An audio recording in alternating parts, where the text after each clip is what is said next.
Every day, something dramatic happens in the Caribbean that affects our lives. We'll give you the details. We'll give you the facts on Caribbean Perspective with Eddie Frederick.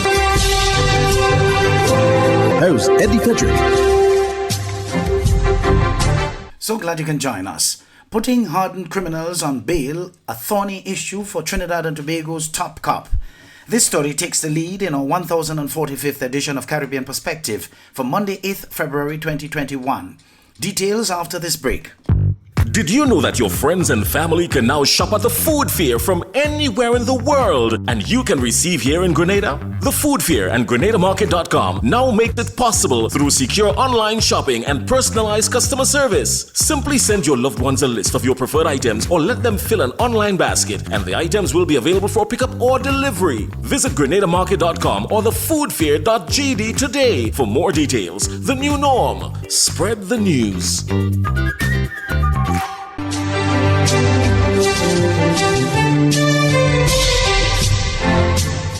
Welcome back. The Police Commission of Trinidad and Tobago says don't blame the police where the granting of bail is concerned, as he commented on one suspect in the Andrea Barrett case having multiple charges and was out on bail. He also said that a suspect who died didn't die because of falling off a chair. Joel Brown of TV6 News reports. So there are a number of factors beyond the control of the police service. However, what is within the control is a flawed criminal justice system that this unfortunate development of Ms. Barrett has now opened the Pandora's box for the country to actually see once and for all what I have been stating for the last 2+ years. Police Commissioner Guy Griffith, during a news conference on Thursday, hours before the police service announced that the body of who the police said was kidnapped victim Andrea Barrett had been found in the Oripo forest. Commissioner Griffith said it was a very awkward and a very difficult investigation that is still ongoing, as he made reference to comments made by a senior counsel with regard to one suspect. The individual had 70 charges, 45 pending. One appeal dismissed and 24 dismissed. 45 pending. Because of her obvious ignorance in understanding law enforcement and investigative policies, on many occasions, the police, it is beyond the police to deal with certain aspects that we will need to complete the investigation. He said, for example, it might take several years to get DNA testing results. Ballistic testing might take several years. The witnesses themselves, they may be uncooperative, they may be reluctant, they may have died because it's got certain defense attorneys will get them on bail, get the individuals on bail, and they go back out onto the streets where they could cause harm or threaten, intimidate the same witnesses we are trying to get information from. Commissioner Griffith also commented on a headline by one newspaper regarding the death of one suspect in the Andrea Barrett case as he read the police service's press release about the incident. You will see all of that, and you will put that he fell from a chair to give the impression that the police service, that we are trying to say that because he fell off a chair that he died. That, I think, is very irresponsible because that is not how the Trinidad and Tobago Police Service operates. He also appeared to be sarcastic in his response about another suspect who was warded on an intensive care unit. So we should review our policy if persons try to escape and attack the police. Yeah, that makes sense. That makes good sense. So persons will try to escape from the police, persons will try to resist arrest, persons will attack police officers. So we should try to review our minimum use of force policy. Joel Brown, TV6 News. Meantime, Trinidad and Tobago is wrestling every day with monsters, and the evidence bill is meant to deal with that, says the Attorney General, as he called on the opposition to support the bill. The opposition says the bill does nothing to protect women in Trinidad and Tobago, and the Parliament needs to get it right. Joel Brown reports. Madam Speaker, Trinidad and Tobago wrestles on a daily basis with monsters.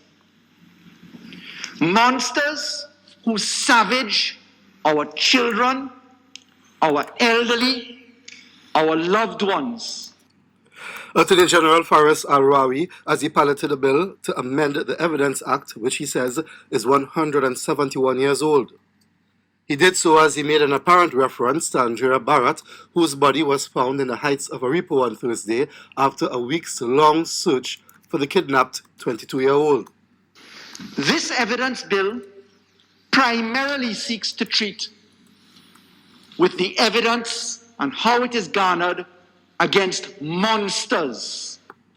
Shogunas West MP Dinesh Rambali kicked off the opposition's response by expressing condolences to the Bharat family before calling the bill lip service.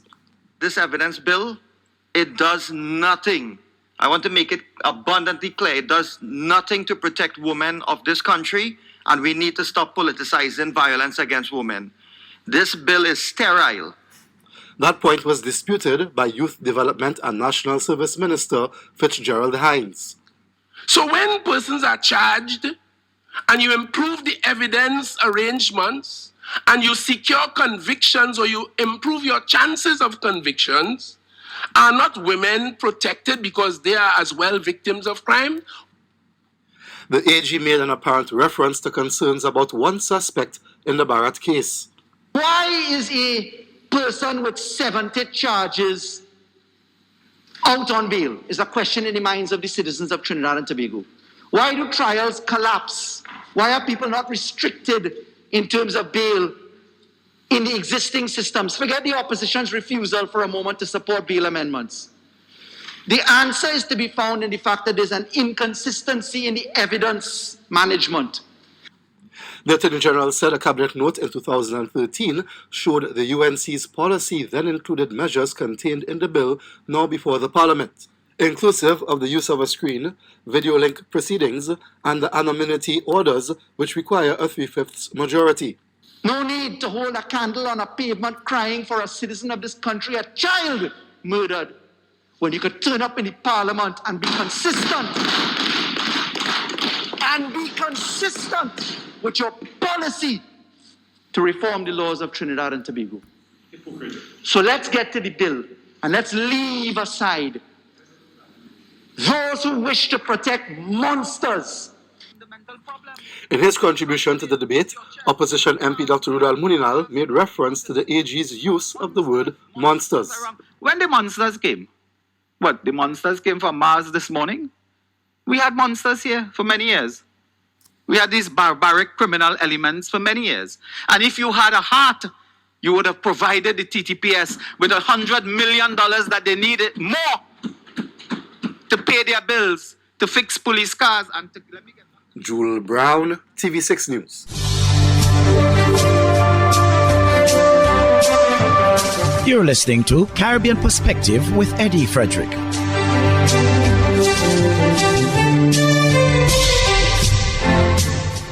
I will not be intimidated by front or backyard bullies, and I am no one's little boy. This was the warning given by the National Assembly Speaker in Guyana, Manzoor Nadir, on Thursday to two opposition parliamentarians. HGP's Wendell Badri filed this report. These statements by the Speaker followed the upbraiding of the Leader of the Opposition, Joseph Harmon, as well as APNU AFC Member of Parliament, Sherrod Duncan, both of whom he said were in breach of parliamentary practices. Nadir first spoke to an alleged recording of the Public Accounts Committee meeting, which made its way to the public domain. I remind honorable members that Standing Order 95-9A, the meetings of a committee shall be held in private. Following this, Nadir addressed the issue of criticisms of the Speaker made by the two opposition members, who allegedly propounded the notion that the Speaker might be biased and further impinged his integrity. The Speaker reminded members of the House of this. And I quote again, one of the best-known rules of parliamentary procedure, which should be familiar to all parliamentarians worldwide, is that the conduct of the Speaker cannot be criticized except by way of a substantive motion. Nadir called out the Honourable Member Sherrod Duncan for statements made, which referred to him as biased, partisan and non-partisan. He further alluded to a post by the Honourable Member Duncan on social media, which likened him to, and I quote, a local cook shop that starts out nice, then the price raise and the standards drop. End quote. Nadir also referenced alleged criticisms made by Harmon on a live program on social media, which criticized him for showing his bias on the recently tabled Narcotics and Psychotropic Substances Amendment Bill, which had been voted down by the governing side of the House at its 16th sitting in January, as well as a motion to condemn the killings of teen cousins Isaiah and Joel Henry and Harish Singh. The Honourable Leader of the Opposition knows better. He's a decorated soldier. He's a lawyer. He's intelligent, he's experienced, and he is a most important person in leading our country. Nadir further alluded to Harmon as a known strategist who continues to apply his tactics using various platforms. I am neither anyone's little boy, nor am I intimidated by front yard or backyard bullies. Any occurrences or reoccurrences of the breaches of the standing orders, I will have to ask a minister to move a motion, and that is in Standing Order 47.3, to refer the errant member or members to the Committee of Privileges. Harmon rose to reply and thanked the Speaker for his elucidation on his accolades, and further stated this. The reference to my behavior at backyard, I take strong offense to that. That I am not from a backyard and did not have a backyard. Honorable member. Wendell Badri, HGP Nightly News. It is not sounding right. What's the irrefutable evidence? Former Public Security Minister Kemraj Ramjatan spoke on the arrest of 3 men charged with the murder of 2 Berbice teen cousins. HGP's Travis Chase has that story. As the investigation continues into the slaying of Joel and Isaiah Henry, 2 cousins whose mutilated bodies were found on a back dam at Cotton Tree, Berbice back in September, former Minister of Public Security Kemraj Ramjatan says that the police's version of how the teens were killed following the arrest and the charges of 3 men for the killing is not sounding right. But I believe that there is some suspicions here that can create major doubts. These fellas seem to have been from places that are distant from each other. How they managed to get themselves at the back there, I don't know.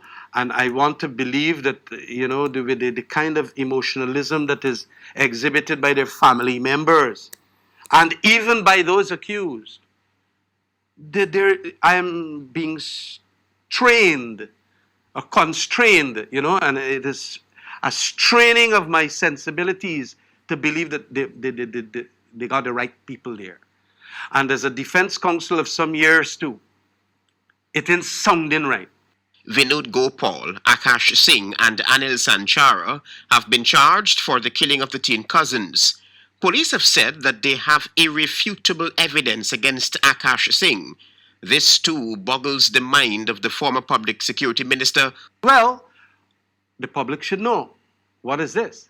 Because when you are charging criminally, that again is not a state secret. That again is not any matter of confidentiality. As a matter of fact, in a preliminary inquiry, all will have to come out. And if you as a policeman who has investigated the matter do not want to bring that out, but say you're holding it back, well, I don't know why you're holding it back. Relatives of the accused are already on record professing their innocence, and according to Ramjatan, the professionalism of crime sleuths and the police force as a whole is at stake. And it will be an extraordinarily bad day for our police force's professionalism if just to close the case, you get 3 persons who are regarded as like junkies, and you just lock them up and say, well, them is the people that kill. Mr. Ramjatan also spoke about the alleged confession police reportedly obtained from the accused. In addition, if they confess, additional evidence, other independent sources rather than the people. The accused men are remanded to prison until February 16, when the matter will be called again at the Blairmont Magistrates Court before Magistrate Peter Hugh. Travis Chase, HGP Nightly News. Did you know that your friends and family can now shop at the Food Fair from anywhere in the world, and you can receive here in Grenada? The Food Fair and GrenadaMarket.com now make it possible through secure online shopping and personalized customer service. Simply send your loved ones a list of your preferred items or let them fill an online basket, and the items will be available for pickup or delivery. Visit GrenadaMarket.com or thefoodfair.gd today for more details. The new norm. Spread the news.